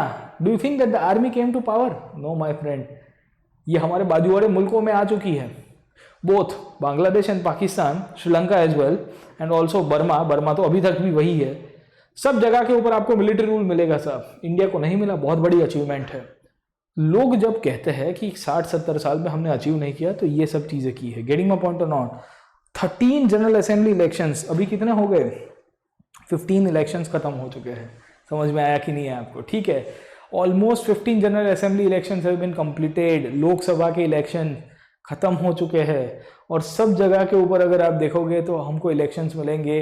तो इंडिया में जितने भी स्टेट्स के इलेक्शंस हुए, लोकल बॉडीज के इलेक्शंस हुए, जहां पे इंडिया में फ्री प्रेस का एक पूरा डेवलपमेंट हुआ, जुडिशरी इंडिपेंडेंट है, सरकारों को इनफैक्ट कटघरे में खड़ा कर देती है, सरकार को रिजाइन करती है, बड़े बड़े चीफ मिनिस्टर्स, इनफैक्ट बड़े बड़े मंत्री और पॉलिटिशियंस जेल के अंदर जाते हैं। तो उनसे हमको क्या समझ में आता है कि इंडिया के जो इंडिपेंडेंस के दौरान जो इंस्टीट्यूशंस क्रिएट किए गए थे, वो इंस्टीट्यूशंस अभी भी काम कर रहे हैं। वो चाहे जुडिशरी हो, वो चाहे आपके फंडामेंटल राइट्स का प्रश्न हो, वो चाहे आपकी इकोनॉमिक ग्रोथ का प्रश्न हो, सब जगह के ऊपर इंडिया एज अ कंट्री बहुत अच्छी तरह से काम किया। उसको लेके कहीं पे दो मत नहीं होनी चाहिए। There should not be any kind of two opinions कि इंडिया ने प्रोग्रेस किया है कि नहीं किया है। मैं कहूँगा कि इंडिया ने डेफिनेटली प्रोग्रेस किया है।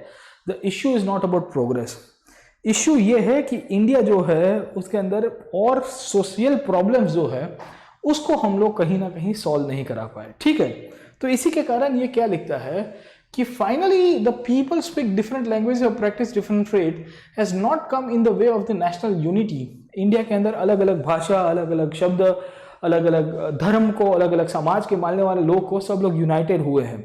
तो एक अच्छी बात है, पर एक इसके नेगेटिव क्या देखने को मिले कि इंडिया की सोसाइटी में आज भी बहुत बड़े डिविजन्स परसिस्ट करते हैं। एंड इवन आफ्टर 70 ईयर्स, हमारे 70 साल कंप्लीट हो गए, इंडिया में जो सोशल डिविजन है वो हमने सॉल्व नहीं कर पाए। तो पॉलिटिकली हम लोग यूनाइटेड हुए, इकोनॉमिकली यूनाइटेड हुए, वैज्ञानिक रूप से हम लोग मंगल तक पहुंच गए। We have reach till Mars, मतलब 2019 में तो हम लोग मार्स तक पहुंच ही गए थे साहब, है ना। तो वो तो एंड टाइम के ऊपर फिर हो गया साहब।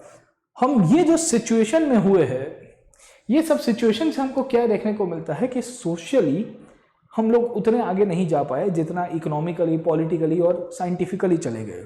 और एनसीईआरटी यही कहती है कि despite constitutional guarantees the untouchables और they were now referred to as the Dalits with violence and the discrimination in spite of article 17, in spite of national commission for schedule caste, schedule tribe, still there is wide spread discrimination हो रहा है। बहुत सारे structural problems होते हैं। In many parts of the rural India they are not allowed access to water sources, temple, parks and the other public places. You can imagine कि ये situation आज भी है, this is still going on. आप समझने की कोशिश करो कि ये आज भी चल रहा है साहब। अभी रिसेंटली 1 साल पहले एमपी का किस्सा हुआ था, जहाँ पे एक गांव के अंदर बारात घोड़े में जा रही थी, तो घोड़े से उतार के दूल्हे को मारा जाता है because he belong to some I would say backward community, है ना। तो ये प्रॉब्लम है इंडिया में, ये सच्चाई है और इसको हमको इग्नोर भी नहीं कर सकते। पर वो हमारा और आपके ऊपर है कि उसका सॉल्यूशन कैसे लाना है। एज अ सोसाइटी हम उसको कैसे सॉल्व करेंगे, वो हम और आप डिसाइड करेंगे, वी बोथ, हाँ, and we the people of India will be deciding. तो आप फ्यूचर में ब्यूरोक्रेट बनोगे तो आप कैसे एक्शंस लेते हो, आप सोसाइटी में कैसे रिफॉर्म्स कराते हो। अगर आप कलेक्टर के रूप में कहीं पे पोस्टेड हो और आपके डिस्ट्रिक्ट के अंदर ये घटना होती है तो आप क्या काम करोगे, ये सब आपके इंटरव्यू के क्वेश्चंस भी आते हैं और यहाँ से एथिक्स के केस स्टडीज भी बनते हैं। ठीक है, तो ये बहुत फंडामेंटल प्रॉब्लम्स है। इनफैक्ट एक प्रॉब्लम बहुत बड़ा है, वो है सेक्युलर आइडियल्स जो हमारे कॉन्स्टिट्यूशन के अंदर लिखे तो गए हैं, बट आपको पता ही है कि इंडिया के जो मल्टी रिलीजियस ग्रुपिंग्स है उनके बीच में कभी कभी हिंसा और झड़पें भी होती रहती है। आपने रिसेंटली देखा होगा भारत के अलग अलग विस्तारों में जो रिलीजियस ग्रुपिंग से उनके बीच में कन्फ्लिक्ट होना, राइटिंग होना, दिल्ली हो, बैंगलोर हो, बॉम्बे हो, अहमदाबाद, सब जगह के ऊपर ये घटनाएं हुई है। और 60-70 सालों में हमको यही देखने को मिलता है कि ये घटनाएं बढ़ गई है। ठीक है, तो एक चीज हमको देखने को मिली कि पॉलिटिकली हम लोग काफी अच्छा काम किया है। क्या काम किया है? पॉलिटिकल प्रोग्रेस इंडिया का काफी अच्छा है। मैं कहूँगा कि डेमोक्रेसी का जो प्रोग्रेस है वो भी काफी अच्छा है। इंडिया ने कॉन्स्टिट्यूशन के अंदर जो वैल्यूज एंश्राइन किए थे, वो कॉन्स्टिट्यूशनल वैल्यूज को भी अच्छी तरह से इंडिया के लोग फॉलो कर रहे हैं पॉलिटिकली।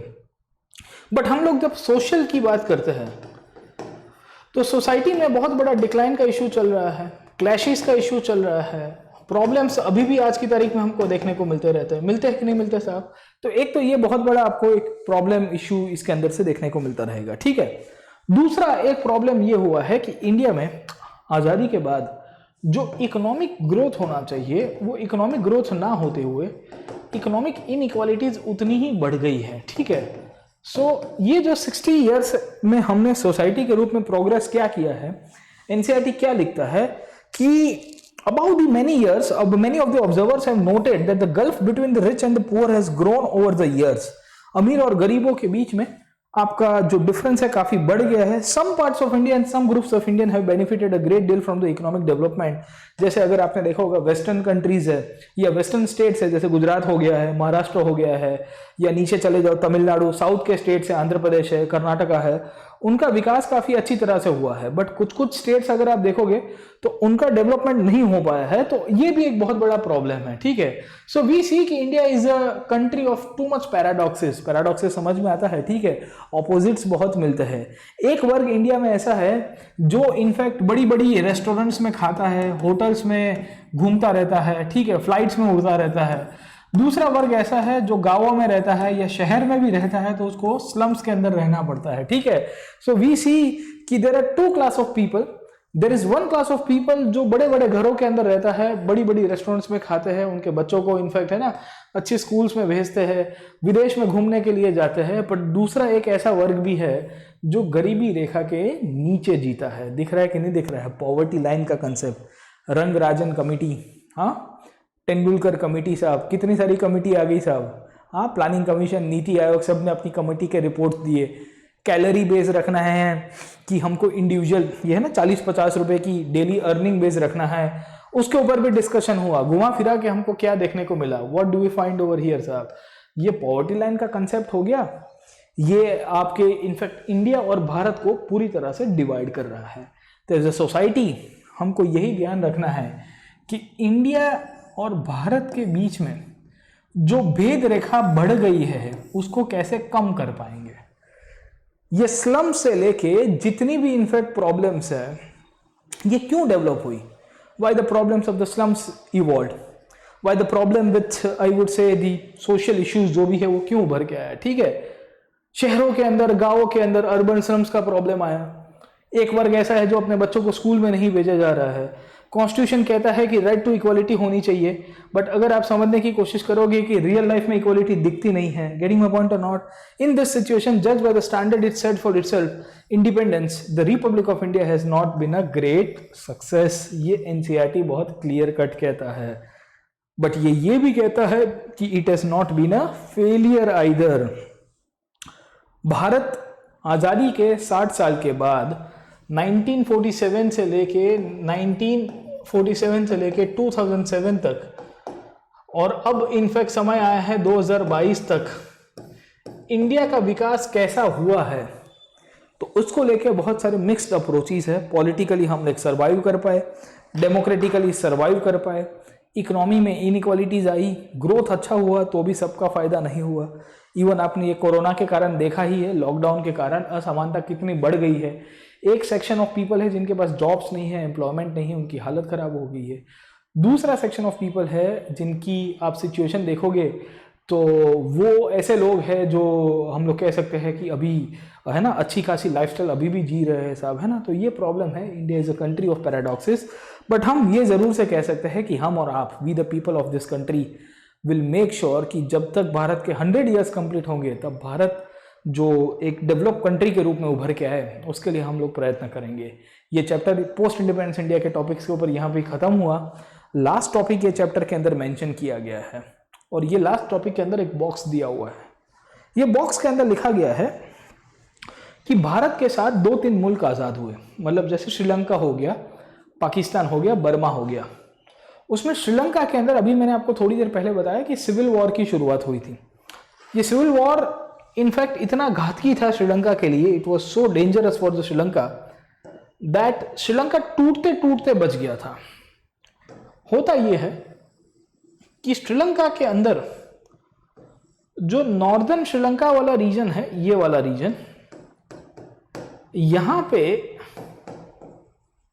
तमिल लैंग्वेज बोलने वाले लोग जो है वो मेजोरिटी में है. बट बाकी सारा जो रीजन है, यहां पे आपको सिन्हालिस बोलने वाले लोग मेजोरिटी में मिलेंगे. और Sinhalese is the official language of Sri Lanka, and इसको ओनली ऑफिशियल लैंग्वेज के रूप में 1956 में दर्जा दिया जाता है. याद रखिएगा, मैं आपको श्रीलंका की बात कर रहा हूं। श्रीलंका में तमिल स्पीकिंग लोग और सिन्हालीज बोलने वाले लोगों के बीच में एक बहुत बड़ा कॉन्फ्लिक्ट हुआ। ये कॉन्फ्लिक्ट के कारण श्रीलंका के अंदर बहुत बड़ा गृह युद्ध हो गया। It took the civil war, और ये सिविल वॉर करीबन 60 साल तक चलता है आफ्टर गेटिंग इंडिपेंडेंस। श्रीलंका को आज़ादी मिले, 1948 में आज़ादी मिली थी। तमिल और सिन्हालीज भाषा बोलने वाले लोगों के बीच में कॉन्फ्लिक्ट थी, जहां पे डिसाइड किया जाता है कि because Sinhala speakers are in majority, ये बोलने वाले लोग मेजोरिटी में हैं, तो इन्होंने कह दिया कि हमारी भाषा ऑफिशियल मेजोरिटी लैंग्वेज होगी और ये एकमात्र भाषा होगी जो श्रीलंका के अंदर चलेगी। मैं इंडिया में कह देता हूँ, कल से हिंदी कंपलसरी लैंग्वेज हो गई, नॉर्थ से लेके साउथ तक, ईस्ट से लेके वेस्ट तक। क्या आप स्वीकारोगे? Do you think that you will accept Hindi to be an official language of the country all over the country? National language, हाँ national language, we do not have the concept of national language. Sri Lanka ने ऐसा करने की कोशिश की। इतू सा country है, 2 ही भाषा बोलने वाले लोग हैं, एक सिन्हालीज है और दूसरे कौन से साहब, तमिल लैंग्वेज बोलने वाले हैं। और इनके ऊपर ये जो ब्लू कलर का मैंने किया है, ये जो सिन्हालीज बोलने वाले लोग हैं, इन्होंने कहा कि हमारी भाषा सबसे महान भाषा है, हमारी भाषा ही ऑफिशियल लैंग्वेज होगी। और उसके कारण क्या हो गया कि तमिल बोलने वाले लोग थे, नाराज हो गए, बंदूक उठा ली साहब उन सब ने। गेटिंग माय पॉइंट और not? 1956 the states of India were getting reorganised. Bharat के अंदर जब रीऑर्गेनाइजेशन हो रहा था भाषा के ऊपर, the parliament of Sri Lanka, that is known as Ceylon, उस टाइम पे उसका पुराना नाम था, introduced an act recognizing Sinhalese as the official language of the country. अब आप समझिए इंडिया के अंदर कितनी ऑफिशियल लैंग्वेजेस है? 14। कॉन्स्टिट्यूशन लिखा गया तब 14 थी, आज तो 22 भाषाएं है, उन्होंने एक ही कर दिया, ठीक है। The Sinhala made instruction in all the state schools and colleges and public examination in the court. मतलब क्या है कि एक भाषा, सब कुछ एक भाषा के ऊपर चलेगी। अब क्या होता है कि ये भाषा को लेके जो तमिल स्पीकिंग माइनॉरिटी है, कहाँ पे रहता था? नॉर्दर्न श्रीलंका के अंदर। अभी मैंने आपको बताया कि जो तमिल स्पीकिंग माइनॉरिटी है उसको लग रहा है कि मेरे साथ अन्याय हो रहा है, हम लोग की इनफैक्ट बोली नहीं स्वीकारी जा रही है। और उन लोग ने क्या कहा, ठीक है, who lived in the northern part of the country, when you deny my language, said one Tamil MP, you deny me everything, you are hoping for a divided Ceylon, want another, adding, do not fear, I assure you that you will have a divided Ceylon. आप in fact Ceylon को divide करके ही रहोगे, क्योंकि अगर आप language के ऊपर discrimination करोगे तो लोग बंदूक उठाएंगे। उसके कारण LTTE करके एक संस्था बनती है। क्या बनती है? LTTE, liberation of Tamil tigers Eelam. आपने नाम सुना होगा, LTTE का लिट्टे के रूप में पहचाना जाता है। ये सब इश्यूज होने की शुरुआत हो गई। And opposing member himself, Sinhala speaking, predicted that if the government did not change it's mind and insisted on the act of being passed, 2 torn little bleeding states might yet arise of 1 little state। मतलब इतना छोटा श्रीलंका है, उसमें से 2 राज्य बन जाएंगे। और उसके कारण LTTE जैसी संस्थाएं बनी। अमेरिका कहाँ, ठीक है, श्रीलंका के अंदर बहुत बड़ा एक सिविल वॉर हुआ। ये सिविल वॉर के कारण आपकी जो इनफैक्ट तमिल वर्सेस सिन्हाला जो लैंग्वेज बोलने वाले लोग थे, उनके बीच में कन्फ्लिक्ट होता है और उसके कारण ये इश्यू हो गया। तो भाषा को लेके हमेशा ध्यान रखिएगा साहब कि अब भाषा का प्रभुत्व मेंटेन ना कराओ या अब डोमिनेट ना कराने की कोशिश करो। When you try to superimpose any kind of language on a group of people, so they will feel offended. ठीक है, इंडिया में आजकल बहुत मैंने देखा है कि हिंदी लैंग्वेज को वह ना कि डोमिनेट कराने की कोशिश की जाती है। अब देखिए, हिंदी एक अच्छी भाषा है, मैं भी आपको हिंदी में ही पढ़ाता हूँ, I teach in Hindi and English. हम तो इंग्लिश करते रहते हैं, तो प्योर हिंदी भी नहीं है और अंग्रेजी भी उतना उपयोग नहीं करते हैं, पर पार्शियल होता है, स्लाइड्स बाइट्स इंग्लिश में होती है। बट आप देखिए कि इंडिया में हिंदी भाषा बोलने वाले लोग हैं, मतलब करीबन 30-40 करोड़ के आसपास लोग होंगे। अब 138 करोड़ में से अगर 30-40 crore of population is speaking Hindi, that means कि एक मेजोरिटी है, 1/3 पोर्शन भी नहीं है। मतलब आप पकड़ के चलो कि है ना 40 करोड़ मैक्सिमम होंगे भारत के लोग भी। तो आप ये 40 करोड़ के लिए बाकी सारे लोगों को क्यों बलि चढ़ाओगे? मतलब ये प्रश्न यही होता है यहाँ पे, ठीक है। तो एक बहुत बड़ा प्रश्नार्थ था कि आप इनफैक्ट हिंदी को इम्पोज करना चाहिए कि नहीं करना चाहिए, क्योंकि 2 कंट्रीज का एग्जाम्पल मिला, एक श्रीलंका का एग्जाम्पल मिला, दूसरा हमको पाकिस्तान का मिलेगा। अब देखो पाकिस्तान के अंदर क्या हुआ, व्हाट हैपेंड विद पाकिस्तान, उसको भी यहाँ से ही समझाने की कोशिश करूंगा। Let me explain you via the concept of this mapping only. और पाकिस्तान के अंदर क्या होता है उसके बारे में थोड़ा बहुत बताता हूँ। देखिए पाकिस्तान के अंदर क्या होता है, व्हाट हैपेंड विद पाकिस्तान। ये जो रीजन है, यहाँ पे ईस्ट पाकिस्तान था और यहाँ पे जो था वो कौन सा था, west Pakistan. Getting my point और नॉट? अब वेस्ट ईस्ट पाकिस्तान जो था, ये बंगाली स्पीकिंग बोलने वाले लोग थे, और इनफैक्ट जो वेस्ट पाकिस्तान था वहाँ पे उर्दू और पंजाबी स्पीकिंग बोलने वाले लोग ज़्यादा थे और थोड़े बहुत सिंधी स्पीकिंग भी थे। अब वेस्ट पाकिस्तान वालों ने क्या किया, उन्होंने उर्दू को ऑफिशियल लैंग्वेज बना दिया और कहा कि Urdu will be the official sole language of Pakistan. अब यहाँ पे ईस्ट पाकिस्तान में रहने वाले लोग वो कह रहे हैं कि भाई देखिए, हमारी खुद की भाषा बंगाली है, हम बंगाली राष्ट्रवाद से ज़्यादा मोटिवेटेड होते हैं। वेस्ट पाकिस्तान ने जब ईस्ट पाकिस्तान के ऊपर प्रेशराइज करने की कोशिश की, उसके कारण क्या होता है कि ईस्ट पाकिस्तान वाले जो लोग हैं उन्होंने फाइनली डिसाइड कर दिया कि हमको पाकिस्तान में नहीं रहना है और उन्होंने फिर अपने कंट्री के लिए लड़ाई की और वहां से क्या हो जाता है, सब बांग्लादेश की स्थापना होगी। समझे कि नहीं समझे? तो पूरी इतिहास आपको यही समझाता है, पूरे वर्ल्ड का हिस्ट्री यही समझाता है कि लैंग्वेज के साथ अगर आप डोमिनेट करोगे, सुपर इम्पोज कराने की कोशिश करोगे तो फिर लड़ाई हो जाती है। और लोग है ना बहुत ही क्या कहते हैं कि जज्बाती भी हो जाते हैं। People also get, I would say, little bit of emotional as well, क्योंकि उनके कनेक्ट होती है भाषा के साथ। ठीक है, तो एक बहुत बड़ा प्रश्न है। तो क्या लिखा जाता है, another south Asian country Pakistan was divided into two Bengali speakers, the east felt that the language was being suppressed, by contrast India has managed to survive as a single nation in a part because there are many regional language which were given freedom to flourish. Bharat ने क्या किया साहब, भारत के लोगों ने जब भी आंदोलन किया कि हमारी भाषा को इंपॉर्टेंस नहीं मिल रहा है, तो वो भाषा को इंपॉर्टेंस देने के लिए हमने कॉन्स्टिट्यूशन के अंदर इंक्लूड किया 8th शेड्यूल। आपको पता होगा भारतीय संविधान के तहत जो 8वीं अनुसूची है, 8th शेड्यूल जो है, ये 8th शेड्यूल क्या काम करता है, what does the 8th schedule talks about? It only talks about how to I would say do this, and कैसे आप 8वीं अनुसूची का उपयोग करके किस तरह से आप इनफैक्ट है ना लैंग्वेजेस को आइडेंटिफाई कर सकते हो, उसको एक रिस्पेक्टफुल वे के अंदर डील कर सकते हो। Getting my point? Has Hindi been imposed in south India the way that Urdu was imposed in the east Pakistan say in the north Sri Lanka, India too might have seen the civil war and fragmentation. In fact हमारे leaders ने ध्यान रखा कि हिंदी भाषा को impose नहीं कराएंगे, बोलना है तो बोलो, नहीं बोलना है तो भी चलेगा। और हमने क्या किया, 3 लैंग्वेज पॉलिसी अपनाई साहब, Hindi, English and the regional language. Central states के बीच में जो रिलेशंस होंगे वो इंग्लिश और आपके लोकल हिंदी के अंदर करना है तो कर सकते हो, वरना इंग्लिश में करोगे। जैसे गुजरात में मैं रहता हूँ तो गुजरात की स्टेट गवर्नमेंट इनफैक्ट जब यूनियन गवर्नमेंट के साथ डिस्कशन करती है, जब अपने लेटर्स भेजती है, तो सबके सब अंग्रेजी में ही होते हैं। क्यों? क्योंकि यहाँ लोकली तो गुजराती चलती है एडमिनिस्ट्रेशन में, अब सेंट्रल गवर्नमेंट के साथ तो गुजराती चलेगी नहीं। समझे कि नहीं समझे? ठीक है, तो ये फर्क पड़ता है। So contrary to the fears of Jawaharlal Nehru and Sardar Patel, linguistic states have not threatened the unity of India, rather they have deepened the unity. Bharat ने भाषा की आधार के ऊपर राज्यों की कल्पना की, ये अच्छी बात है, क्योंकि अगर हमने नहीं किया होता तो श्रीलंका और बांग्लादेश में जो हुआ वही भारत के साथ होता। सब लोग बंदूक उठा के चल जाते और लोग डिमांड करते रहते कि भाई देखिए हमारी आइडेंटिटी का प्रश्न है, हमको है ना एक्सेप्ट नहीं किया जा रहा है in the society and the country. तो यही घुमा फिरा के कहानी है। If once fear of the language being suppressed has gone, the different linguistic group have been content to live as a part of the larger nation called India.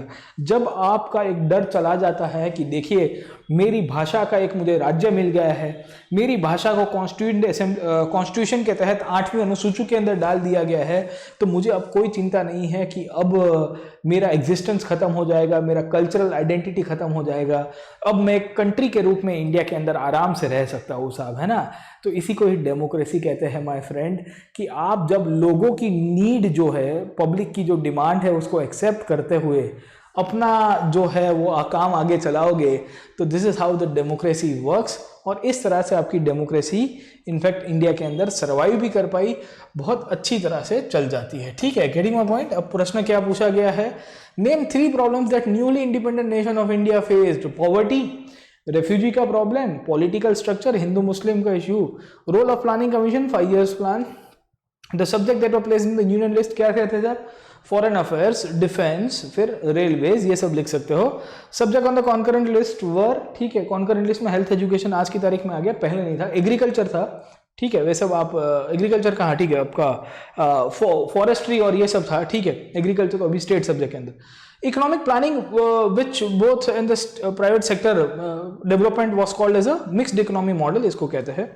The death of Dash sparked off such violent protest that the government was forced to give in the demand for linguistic states of Andhra Pradesh, किसका death था? पट्टी श्री रामालू। याद आया कि नहीं आया? हमने पढ़ा था पट्टी श्री रामालू के बारे में, है ना।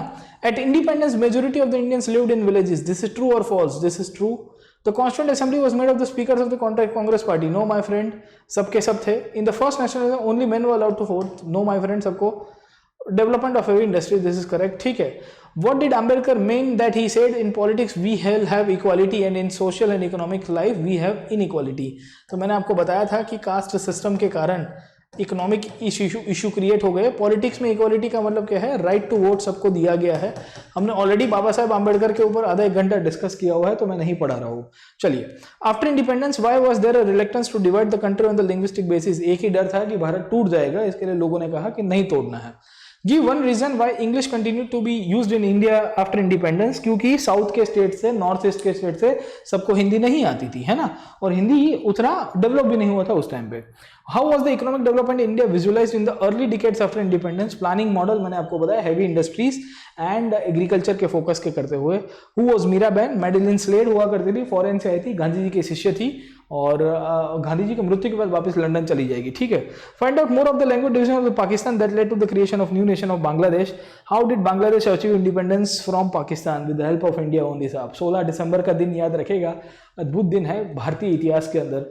वर्ल्ड वॉर 2 के बाद सबसे बड़ी कोई मिलिट्री विक्ट्री कहीं पे हुई तो इंडिया एक ही हुई थी, पाकिस्तान के सामने। साहब 90,000 से ज़्यादा प्रिजनर्स ऑफ वॉर हमने युद्ध कैदियों को बंदी बनाया था पाक आर्मी के, तो उससे हमको समझ में आता है कि हमारी मिलिट्री माइट क्या हुआ करती थी। खैर, ये तो समय की बात है कि समय उसको कैसे रिकग्नाइज कराता है। आज का सेशन यहाँ पे कंक्लूड करते हैं। नेक्स्ट सेशन में जब आऊँगा तो नई एनसीईआरटी शुरू करने से पहले एक चैप्टर बाकी रह गया है। There is one chapter that has been left out, और वो कौन सा चैप्टर है वो भी मैं आपको बता देता हूँ। Let me give the example कि हमारा जो एक चैप्टर बाकी रह गया है वो आपकी एनसीईआरटी का जो पुराना एडिशन था ना, उसके अंदर का ये टॉपिक है, ठीक है। मैं जस्ट उसको आपको दिखा देता हूँ। लेट मी एक्सप्लेन यू कि which topic is left out.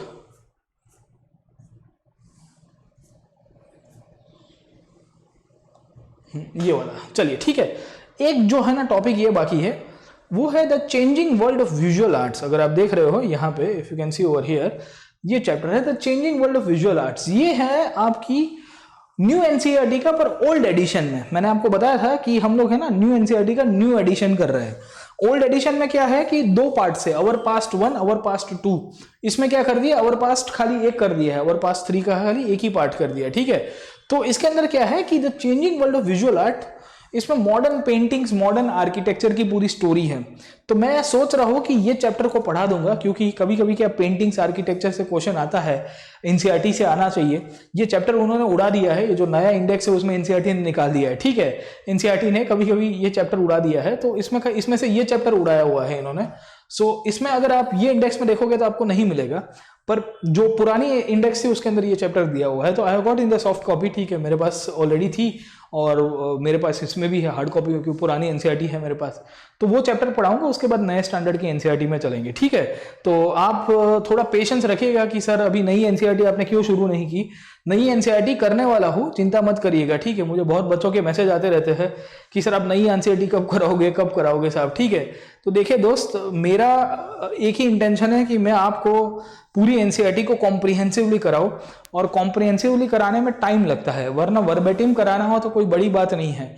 ये सब टॉपिक्स को समझो, सो दैट आप फर्दर जब रीडिंग करोगे तो आपको पिक्चर क्लियर होगा कि क्या घटनाएं हुई थी और किस तरह से इतिहास आगे चलता है, ठीक है। मेरा रेफरल कोड है PN Live, this is my official referral code PN Live, आप यूज करिएगा वाइल टेकिंग द सब्सक्रिप्शन। जब आप सब्सक्रिप्शन लोगे तो ये कोड को जरूर से यूज करेगा, यू विल गेट 10% डिस्काउंट।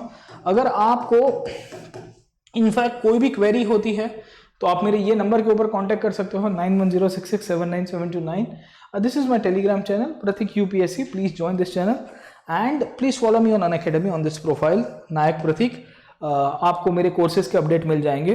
कुछ भी क्वेरी हो जरूर से बताइएगा, ये डिस्काउंट कोड को याद रखेगा, ठीक है। और एंशिएंट इंडिया का कोर्स लेके आ रहा हूँ बहुत जल्द, उसमें लाइव क्लासेस में आपको प्लस के ऊपर तो मिलूंगा, यहाँ पे तो एनसीईआरटी करते रहेंगे, कराते रहेंगे।